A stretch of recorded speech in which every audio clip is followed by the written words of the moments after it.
All right, welcome back. We're doing another episode of Frontline Visionaries. I'm Randall Thomas, your co-host. I have my other co-host with me, Mr. Chris Budahas. Hey, sir, how are you? Good, man. Welcome back. Good to see you. Yeah. I'm excited about today's episode. I am too. I know we've had an opportunity to have coffee with him and hear his story, and we were like, yo.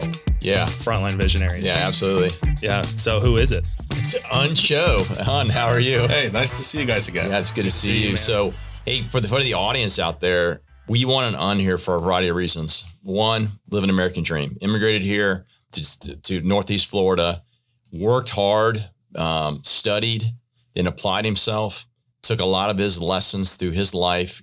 Now he's in an entrepreneur space. He's got a lot of lessons that we should probably take a look at as a small business owner myself and looking to launch another business here, hopefully about 1 May timeframe. Finances are a big piece of that, as we all know.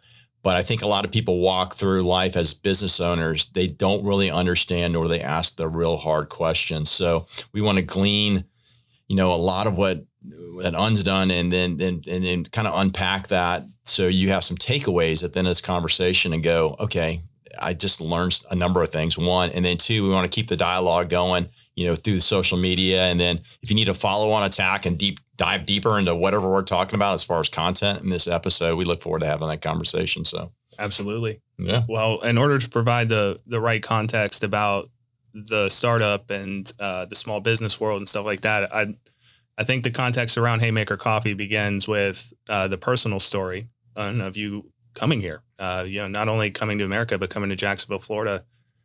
Can we start there? Can we talk about the origin story a little bit? Yeah. Well, thanks for having me again. I apologize for being late. I should always remember to check the address before we go anywhere. So the story is, it's myself, my brother, and my parents. We grew up in Korea, and during the time that we grew up, Korea was not in a good shape as it is right now. Like there was no K-pop. There was really no like Samsung Electronics or Hyundai or so on. And, it was a challenging time in Korea. So my parents said, look, your aunt is living in Florida right now.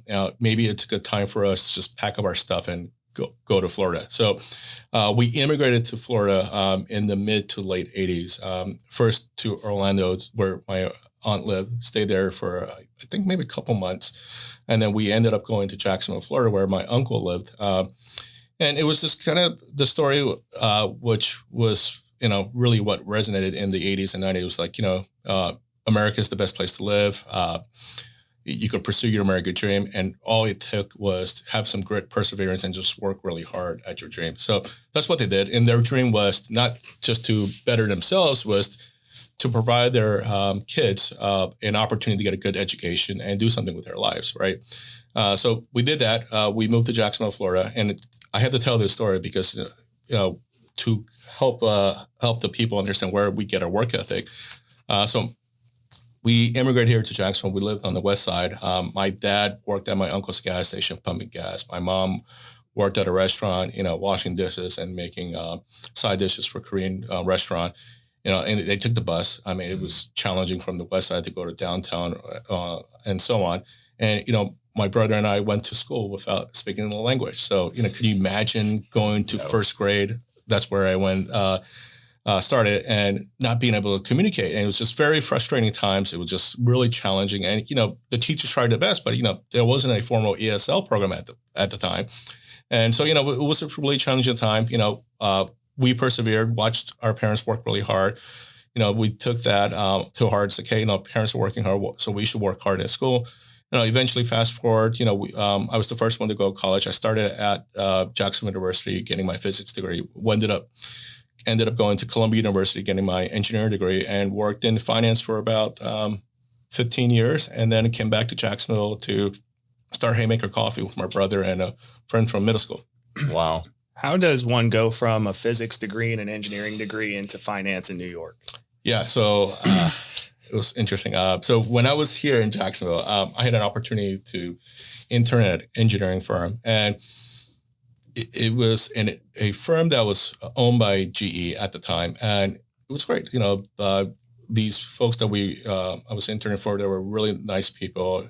But, one thing kind of stuck out to me, like, back then when you're a kid, you love cars. The guys were driving Corvettes, really nice things, but they were kind of stuck at the desk, not really moving around much. So it seemed very static, right? Then when I transferred to Columbia, I was like, hey, I'm going to go get my mechanical engineering degree. And there was an opportunity to work at intern at Morgan Stanley. Went there for a summer, and I was like, wow, this is amazing. And what was amazing was, people are sitting in small desks, but, the phones are going off, they're looking at CNBC, Bloomberg, seeing all the action. They're talking to their clients at the hedge funds and so on. I'm like, wow, this is the kind of environment I would love to thrive in. And, so what happened in Japan has an impact on what's happening in the US with currency and so on. And so, what I ended up doing was I switched my major from mechanical engineering to industrial engineering operations research to get into more of the optimization, efficiency, and that eventually leads into working in finance. So that was how the transition happened. It was amazing. And I tell you, there was this one quote, one thing that someone said to me that really changed my mind. It's like, and the guy was like, hey, what are you studying? I was like, I'm studying mechanical engineering. So why? He's like, because, I love cars. I want to buy a Ferrari. Design a Ferrari one day. Yeah. And he goes, if you worked in finance, you could just buy Ferraris and do that. So I was like, oh man, that's amazing. So that's kind of like the story behind why I became It's amazing because Columbia, if I remember correctly, I've been there actually. It's in Queens, correct? It's actually in Morningside Heights, near Harlem. It's on the upper part of Manhattan. Yeah, and then you move after you graduate down to Manhattan. Yeah, and you're like in this web of activities, probably like putting your head in a beehive. And did you have any like sink or swim moments? Like, man, I really got to buckle down, or was it you just felt like hey, I'm thriving in this area? Because I imagine young, you're learning a lot from a lot of other people. So interesting. So every step of the way, I had a learning moment. So transitioning from high school to college, it was a bit of a transition. I had to learn how to study differently, like how to go to class differently, like taking the information, where to sit in class, where not to sit in class, and so on. And when I went to Columbia, where JU was a place where, there's a lot of interaction with your professors and so on. You go to Columbia, it's like teacher's assistant. So you're not getting the interaction with the professors. You just have to kind of really learn on your own and work with the other students to learn. So it was a bit of a transition. But the year that I transitioned to Columbia was 2001. If you remember what happened in 2001. Yeah. So 9/11 happened. My birthday is in September. Oh, wow. So my brother, my mom helped me to go move to New York and was there for the first 2 weeks. This happened. I mean, it was just a whirlwind of different experiences and different thoughts and things I went through. But yeah, I mean, just from there, just like, okay, I'm in a big city right now. Got to learn, adjust, and adapt. So it was a really great experience to go through all of those things that I went through in New York City. Yeah, 15 years. That's a while. That's not like, a week. I mean, you were there for a while. Did you always have a view like, hey, one day I want to open up my own business? Or was this just evolutionary over time? You're like, hey, I might want to do this on my own. Well, so my brother and I, we did watch our parents run a business. So, on the weekends, we worked at the gas station. I don't know if it was legal for us to work at the gas station, but, we were there helping with the cash register. When it got cold during the winter times, we were helping pump kerosene. So, I mean, we were in it. So, there were moments when my parents' employees didn't come to work. So we had to work the graveyard shift and some of the really not the greatest neighborhoods where the gas station was. So, it was an eye-opening experience. We were exposed to this, the small business world from the beginning of it. When I worked in corporate America, I had a great time there. It was awesome. Do certain things a certain way. And once you realize that it's going to take you to the next step, you do that really well, you move up. But there was always something inside me like, hey, maybe I should try become an entrepreneur one day. So, there was a moment after spending 15 years in New York. It's like, hey, I could work with my brother in a business. Maybe it's time for me to start my own business. And so that's how the transition happened. That's awesome, man. Yeah. How did you settle on coffee? Yeah. So I think we talked about this before at the coffee shop. that moment in life, I was reading this book called The Blue Ocean Strategy. Yeah. I don't know if you guys heard of that book. It's by this professor from Yale. And it basically talks about, how businesses make competition irrelevant or go in places where competition is irrelevant, right? And at the time, I was working with my brother for his other business, I started to see this coffee company pop up in places that didn't expect to see them. They were popping up at department stores or popping up in retail locations where there's no competition. And, I'm sure you guys heard of this coffee company, Black Rifle Coffee. And I was like, wow, this is really interesting business that put together.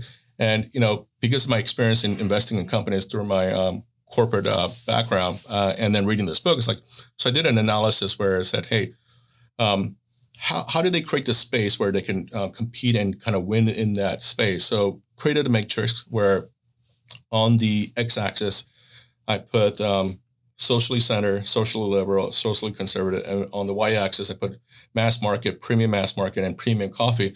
And what they did was they dominated in the premium mass to premium from socially centered to socially conservative, right?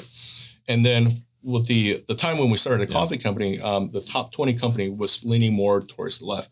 And so what was vacant in the middle space was really nothing there. So we're like, hey, Haymaker Coffee could occupy the middle space where it's either not left or not right, but socially neutral, and where we thought most of our customers exist. And so we found that niche and created a brand and created a mission statement where we said, this aligns for the people in the middle. The hardworking people, right? Hardworking people that believe in that if you work hard, work smart, put a lot of effort into it, your dreams are achievable.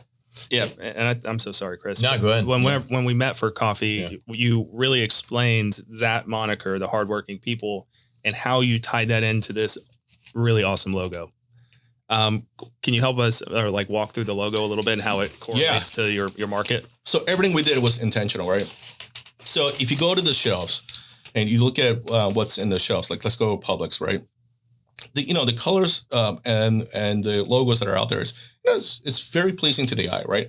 And we wanted to represent something that what people are doing right now, right?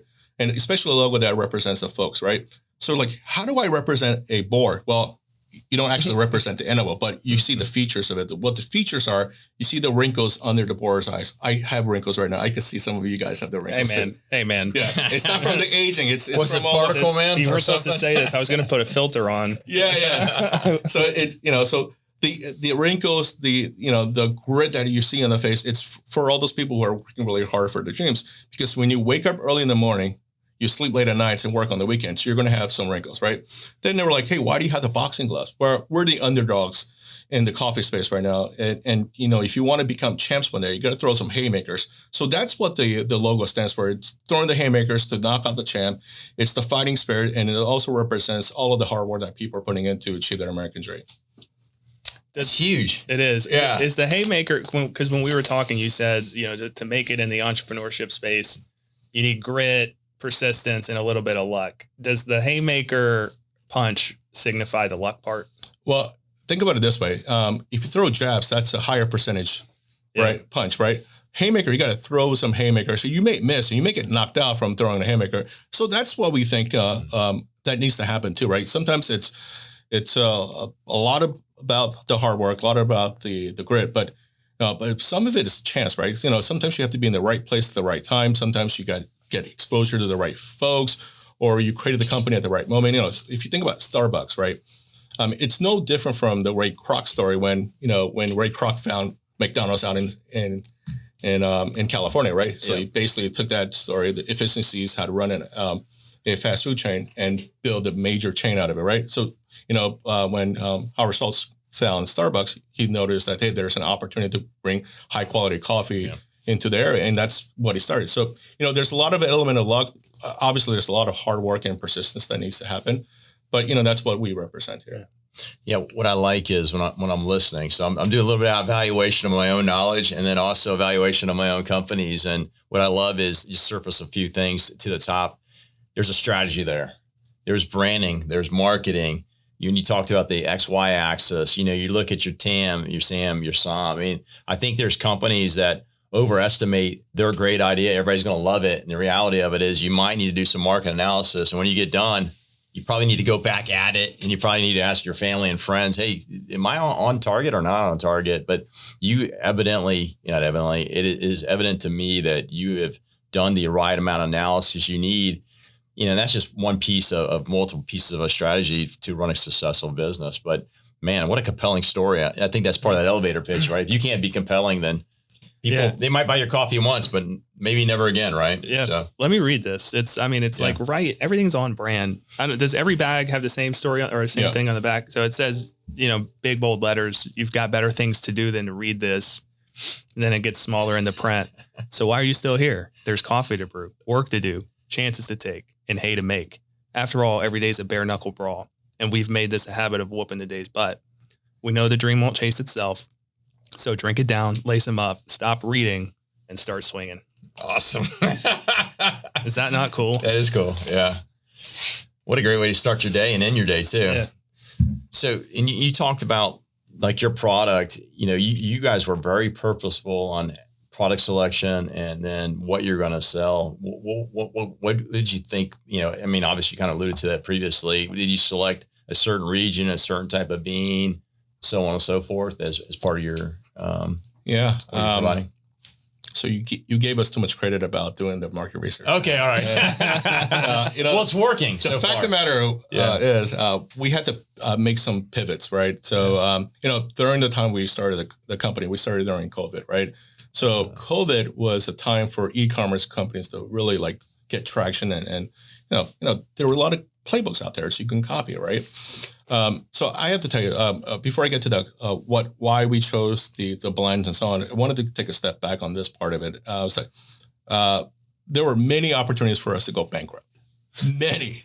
And if we didn't make these changes, I would have to say that we would have been bankrupt. I wouldn't be sitting here with you guys and having this conversation. So what ended up happening,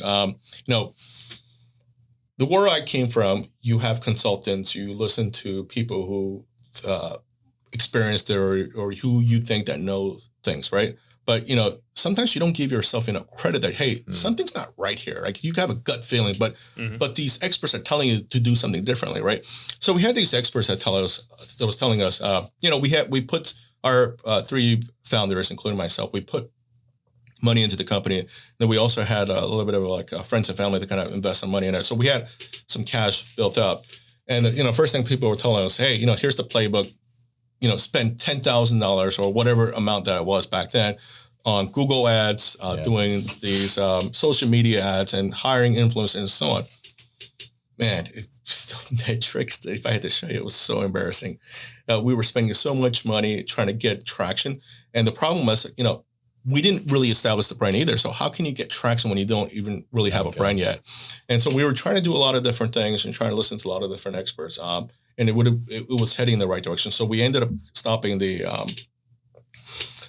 e-commerce part. And then we pivoted, hey, we're three guys from Jacksonville. We love being in Jacksonville. We think there are great things about Jacksonville. Why don't we go out there and try to really pursue the Jacksonville angle? So instead of going like regional, national marketing, let's focus on hyper local marketing. And I think, maybe some of the stories or the lesson we could kind of help with other entrepreneurs, start with your local market and try to be really good at the local market. So we started going to farmers market. We go to like car shows. We were like big car guys too. And we started getting traction. We're getting feedback on the coffee. Hey, and we're getting feedback about how do we even talk about the brand and how do we explain ourselves and so on. And what ended up happening, we got enough interest. We saw enough progress being made and enough momentum there. We're like, hey, let's go buy a coffee truck. So we ended up buying a coffee truck, put it on Riverside Arts Market. Tell you guys, go there. Yeah. Lines packed. We probably had one of the longest line there. And that's how we started to get the traction. So we was like, hey, we had to make some pivots here to get to where we need to be. Fast track to your question. We have specialty grade coffee, which is the highest grade coffee you can buy. But, when we think about majority of people who drink coffee, they're not into this really fancy coffee, right? They want to just a really everyday good coffee. So, we go to coffee shows. I'm actually going to a coffee show in New York in several weeks from now. we have all these beans that we test, and we brought this bean. It's called Panama Geisha, which is really, really expensive beans, amazing tasting. Brought it back. We're operating out of a co-working space, so we had our employees, and we also had folks who are in the office building. We gave them the expensive beans. We gave them our blend, and we tried another blend.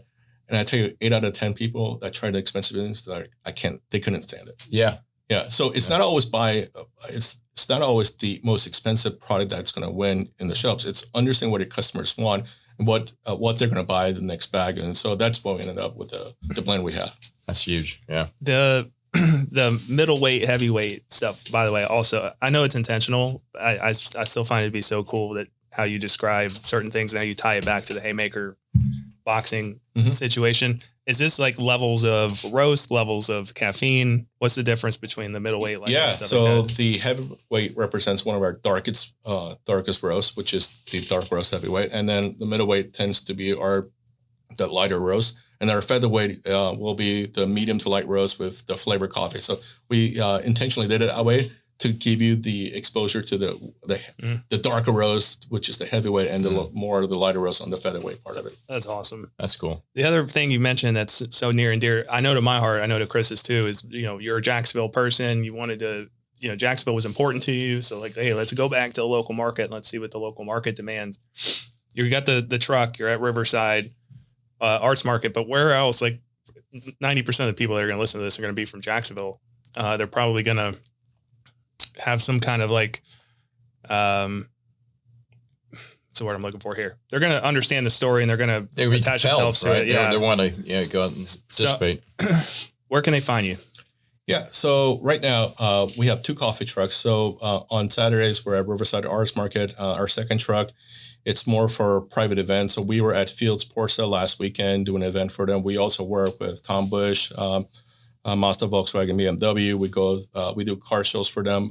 This weekend, the second truck's going to be at Nacatee Farmers Market. So on the weekends, they're booked in a lot of different places. During the weekdays, we're at corporate offices at Capitol Plaza down on Southside Boulevard, and then we do private events, corporate bookings. We do.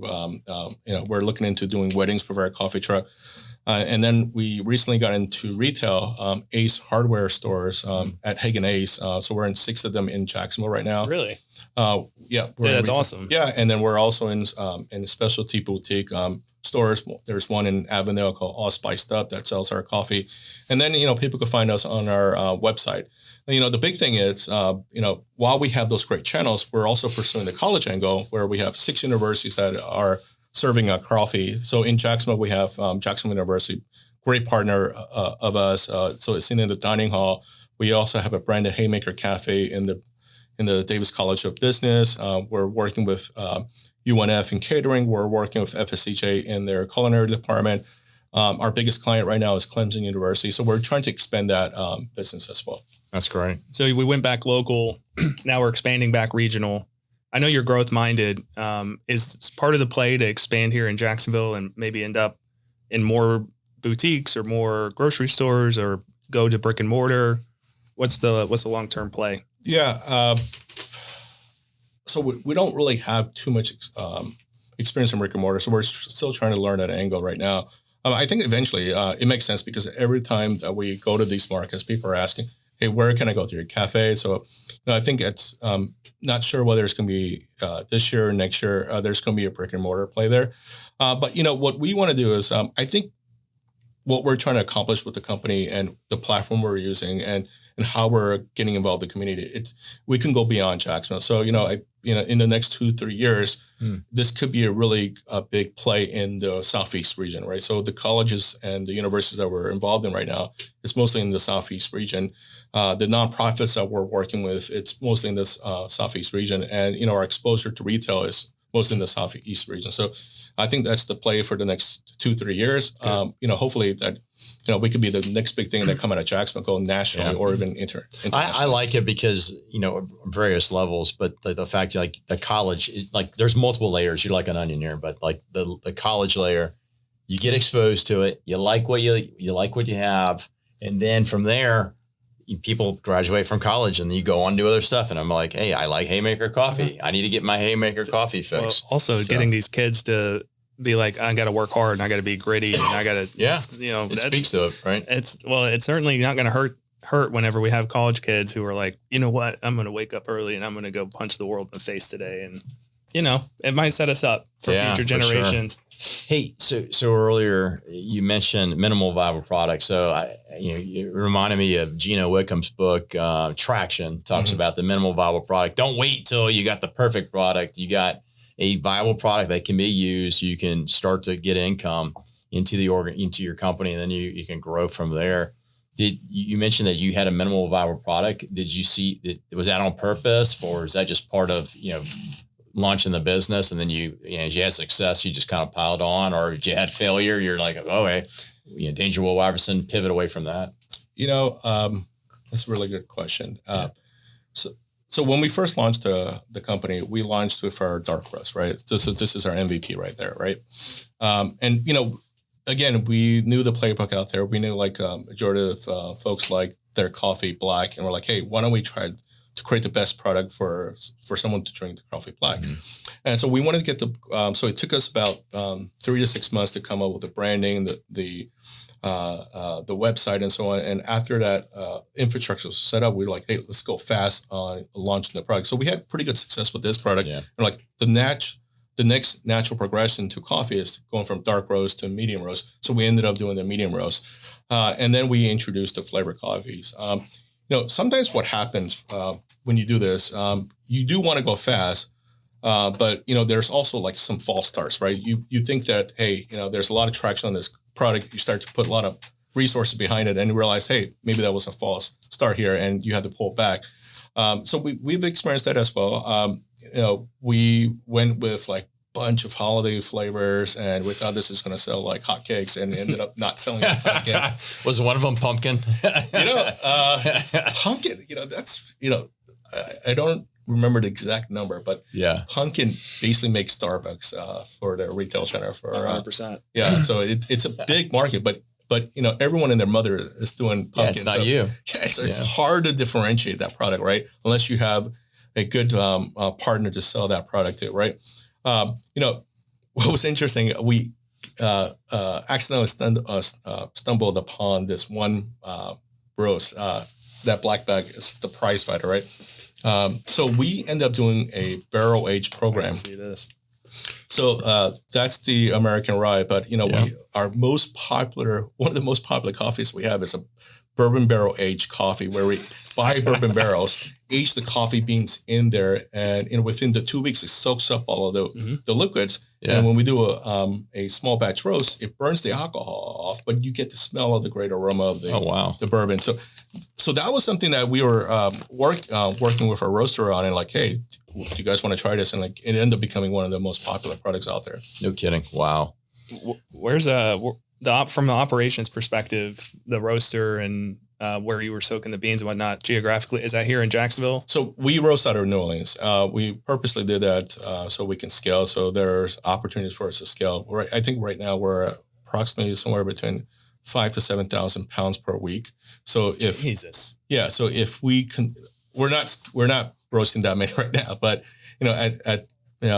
when we have the university clients, when they start to roll in, we have more of the retail clients and so on. There shouldn't be any reasons why we can't get to the levels that a large or regional or national company can. Okay. I do have a question, and it really does pertain to small business. And the first thing you said to us when you sat down, and you said most businesses fail because they're not able to raise funding. Yeah. They're not able to access capital. Such a huge part of that. Obviously, we understand investors are a big part of that, but you can kind of sail your own ship if your sales is on point and you do the correct business development. For you guys, what did that look like? How did you guys find out that the university market or the college market was good for you? How did you reach out to them? How did you reach out to these boutiques? How did you reach out to Ace Hardware? What was the compelling pitch you gave them that said, yes, we'd like to have your product on our shelves? Yeah. So let me touch on the first part, the financing part. So, we talked about this. So when you go on social media, like, again, depending on who the entrepreneur is and what business they want to start, you consume information in a lot of different platforms and channels, right? My favorite platform or channel to consume information is on Audible. Love to listen to a lot of different entrepreneurs going through their journey. But, if you listen to YouTube, listen to Instagrams, and then all the TikToks and so on, they're talking about it's all about grit. It is about grit, but you have to be able to finance your business. You have to have cash flow. What people don't tell you is that when you start up as a brand new business, and, we have a pretty good resume to go out and talk to banks and so on. The traditional commercial bank won't finance your business unless, now, if you want to go to the SBA route, which we tried, you have to either buy a business that is generating cash flow, or you have to bring in certain I guess like cash or something into where that you have enough assets to back up the financing. So here's an example of it. When we first started, we heard about SBA. Again, it's kind of silly. I worked in finance in New York, but I don't really know too much about SBA. Went to the SBA route. We went to a regional bank here, and they're like, hey, let me see your business plan. Business plan was okay. We put all of the financials together. We put the pro formas and everything together to present to them, and we got denied. Yeah. And you want to hear the reason we got denied? I'd love to hear it. The underwriter doesn't like coffee. Stop it. Yes. Can you believe that? That's amazing. We were flying. So our team was flying out this TV show, wanted to feature our coffee. We're out in California, and the phone call we got from the bank was, it got denied because our underwriter didn't like coffee. And look how subjective and excuse the language. Yeah. Look how stupid that is. It is. Because you don't like coffee, right?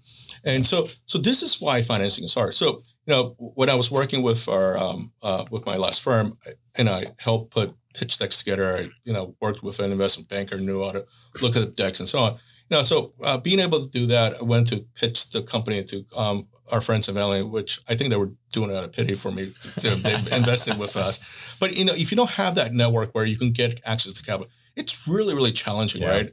And especially when we're in a $60 billion a year industry in the U.S., we're so competitive, where the top companies, top 10 companies have so many resources you're competing against. If you're trying to do the normal route, which is e-commerce and so on, where you have to spend a lot of money to get people to view your page, it's really challenging that way. So financing is one of the things that people don't talk about as much. Yeah. Can you walk us through the first yes you got? I mean, I'm there's no doubt in my mind there were several no's along the journey, but when you were out pitching, like, hey, I want to get it in your store, I want to get it in your brick and mortar store, whatever the case may be, I want it on your shelf. Yeah. Maybe it was the university route, but how did we get to the first yes? Okay. So the first yes it sounds a little silly, but the first yes I had to get was from my wife. No, it's not silly. I get it. Yeah. So you have to have your family to support you in this. Like, again, you ask any entrepreneur or any small business owners, especially as someone who had a really good, stable corporate job, to go through a unstable position. It's the family has to be all in. So that was my first yes. So the second yes. The second yes. So I'll talk about the college part.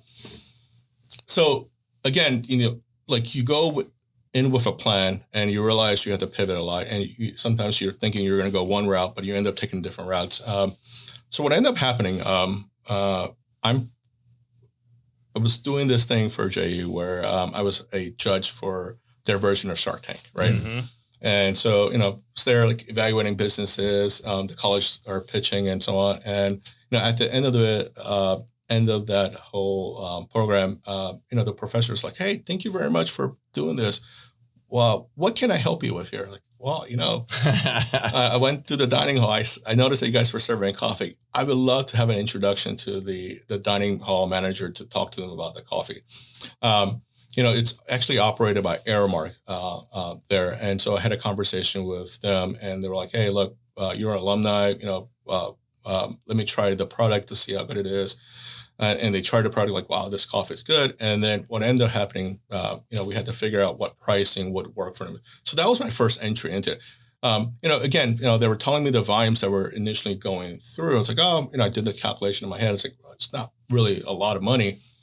But when that happening is when they made the switch over and we did some branding within the dining hall, the consumption of coffee went through the roof. Mm-hmm. And we're like, wow, this is really interesting. But, this is happening while we're trying to invest in our e-commerce and also invest in the coffee truck business, because we saw a really interesting pathway to grow the coffee truck business as well. And what ended up happening there, we started to get a little more interest from other schools and reached out and so on. And it wasn't until Clemson University came on board or knocking on our door that, wow, maybe this is a really a interesting path we should really focus on and prioritizing.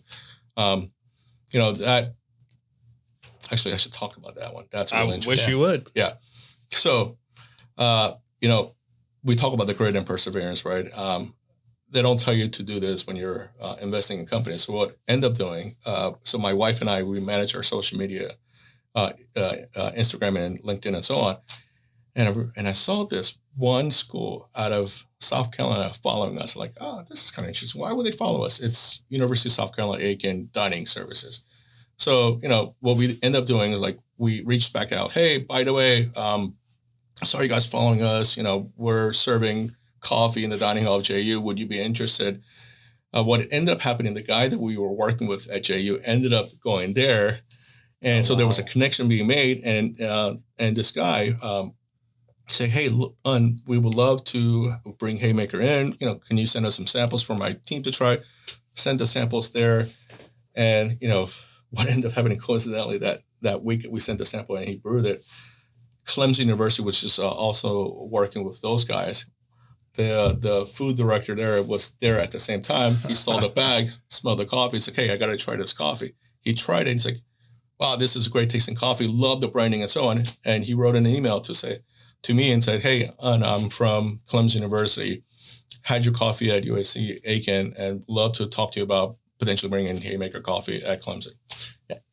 What a great story. I mean, it shows you a couple of things, the power of networking, the power of good performance with your clients, and then these windows of opportunity that you took. If you didn't notice things or you didn't pick up on these little things, then you may not have connected the dots or connected the people. Awesome. They may not connected them for you, and then there'd been a lost opportunity. And I think that's part of entrepreneurship is, you're always looking up and out. I'm not saying you're the shark, but you may be a really small shark or maybe a fish. You're looking up and out for your own safety, but also to persevere and thrive. It also shows the importance of just making something exist, right? Yeah. We made it exist. It ended up going in our alma mater, sure.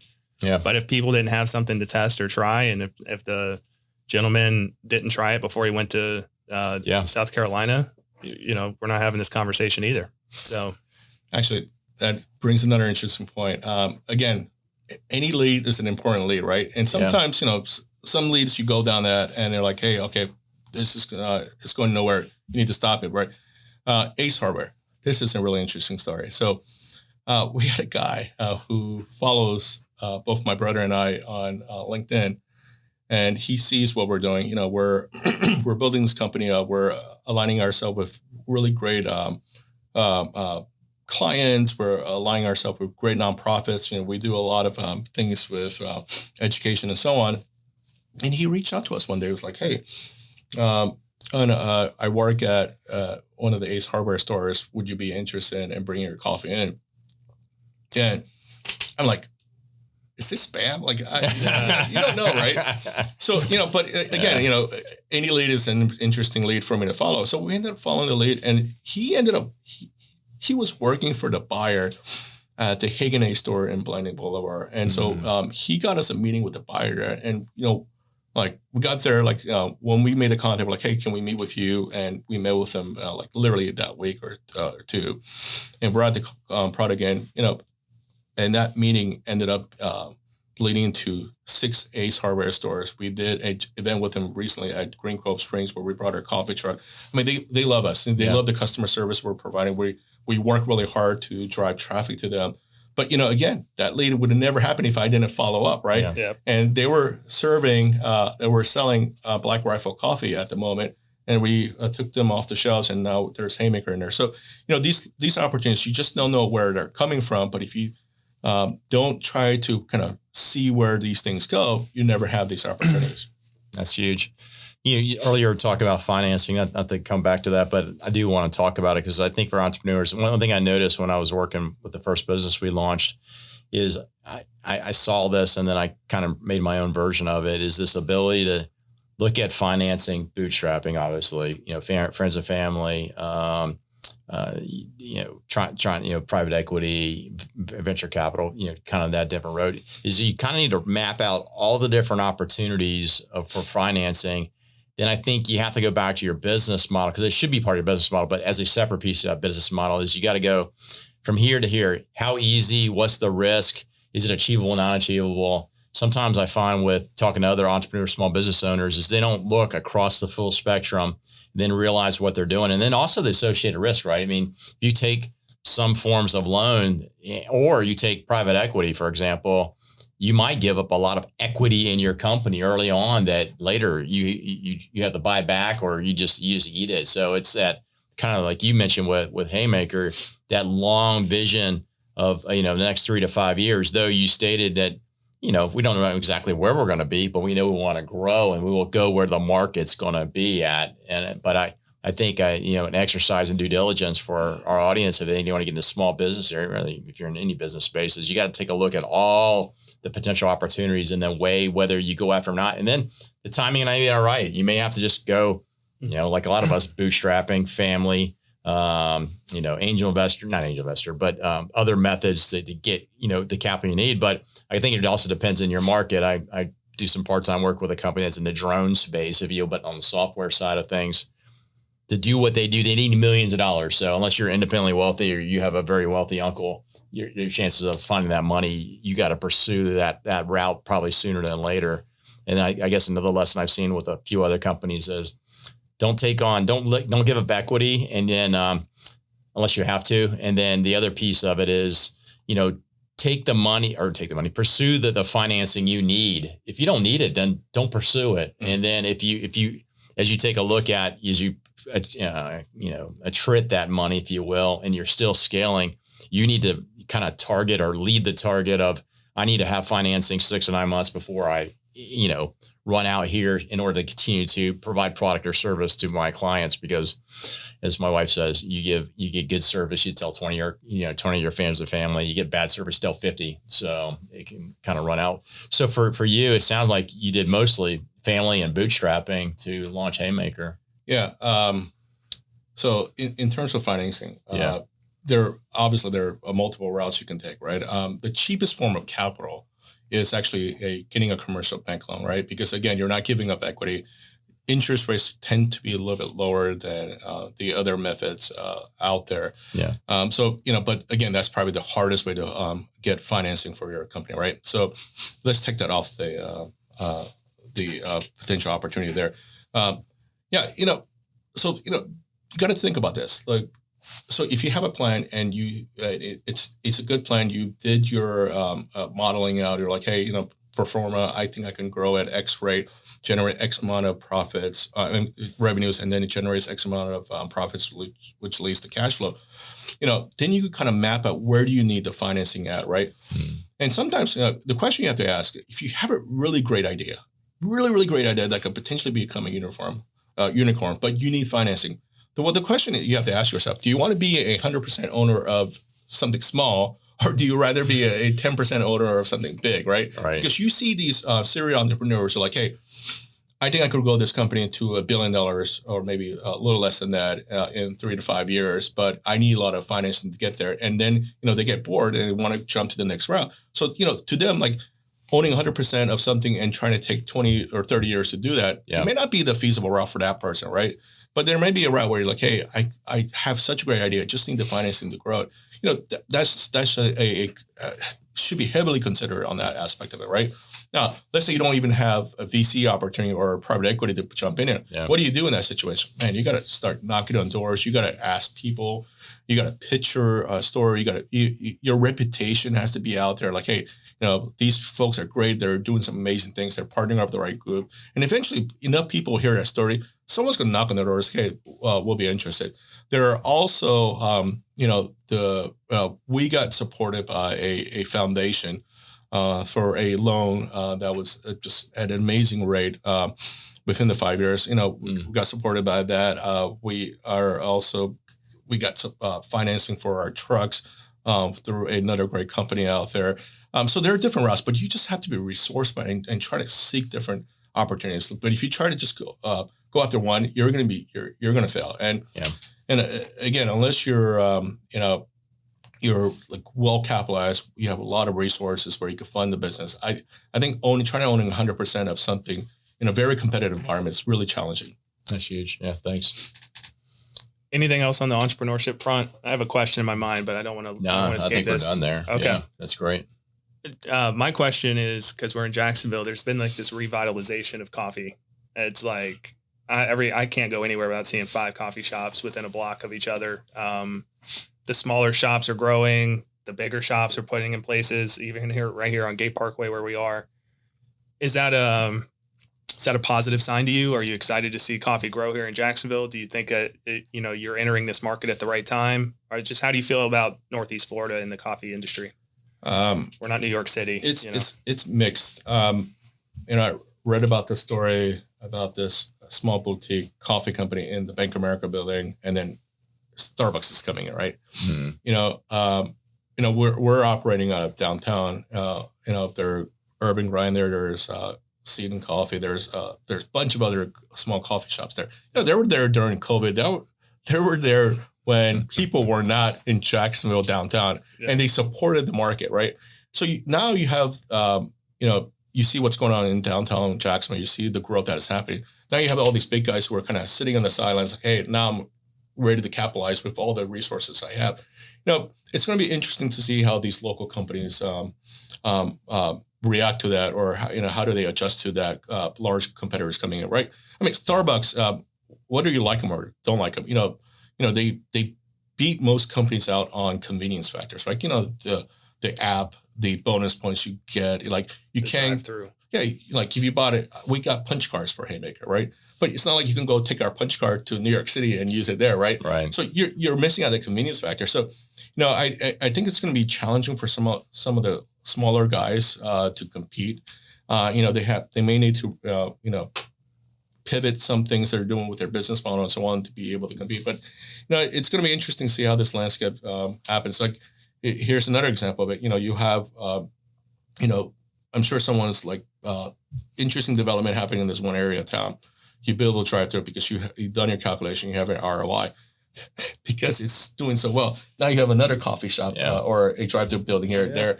And, so the capital investment that you thought, or the capital investment you put in and the returns that you were thinking about coming back, it may be a lot lower, where now you have these national companies where they're so efficient with their capital, they're coming in, but they're able to generate much higher returns. So, so the math may not work out for the smaller guys. So again, it's going to be a really interesting time to see how the adjustments are made. Yeah. Well, how can myself or Chris or the city or anybody listening, what's the next path for us to support you and help you grow? Well, I think, we should try to support as many locals as possible. Our business plan is to go out to the retail channel and go out to the college or universities to expand that area. Again, I think, at some point we need to do a brick and mortar. Not sure whether it's in downtown but some part of Jacksonville, we would like to have one. But, if there are opportunities for us to, there's another ACE group that is in Jacksonville that we could work with, or there's a very influential person that has a huge amount of capital that wants to invest in a really interesting company like Haymaker. Love to speak with you. But, I think just kind of generally supporting local coffee, it's a good thing.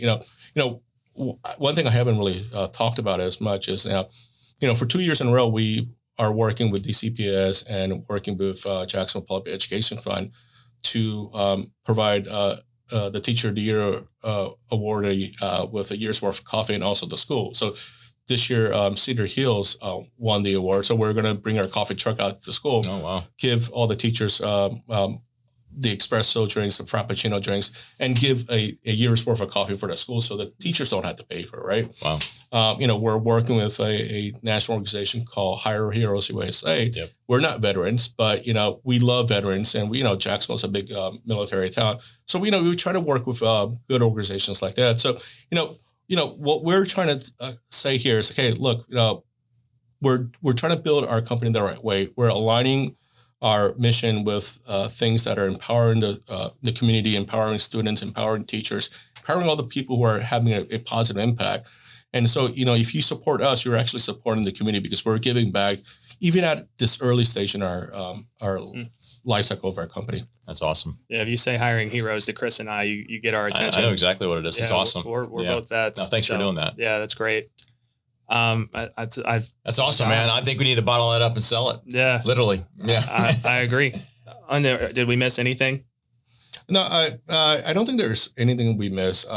But if I could speak to fellow entrepreneurs, please. Before you leave your corporate job or leave something stable, do your homework. It's pain. It's just absolutely pain. Sometimes you're going to be.